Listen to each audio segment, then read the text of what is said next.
In this video, we'll look at how to remove duplicates in an Excel table. Once you have data in a table, it's easy to remove duplicates. Let's go through some examples. In this first worksheet, I have a table with a list of US cities and states.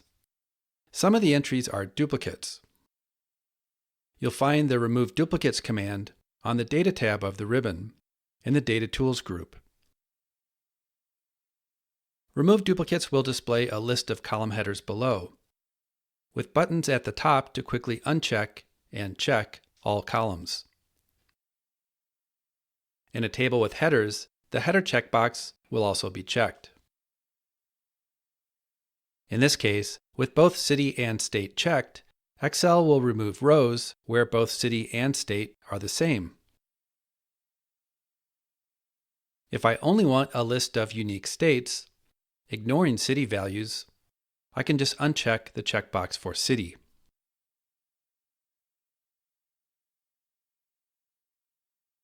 The States column now contains a complete list of unique state names. Now let's look at some data with more columns. This table contains 30 rows, some of which are exact duplicates.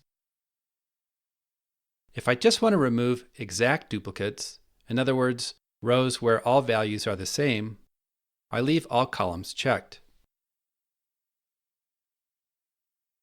Notice if I undo this and make a very small change to a duplicate row,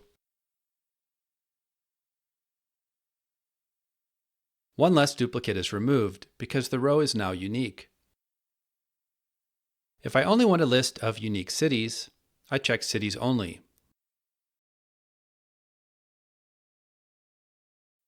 Finally, if I want to extract a list of unique values to another location on the worksheet, I can use Advanced Filter on the Data tab of the ribbon. For example, to extract a list of unique states, I first enter state as a header elsewhere on the worksheet. Then I open the Advanced Filter dialog and select Copy to another location. For list range, I use the State column. And for the destination, I use the cell below the header. Finally, I check Unique Records Only. When I click OK, Excel builds a separate list of unique state names.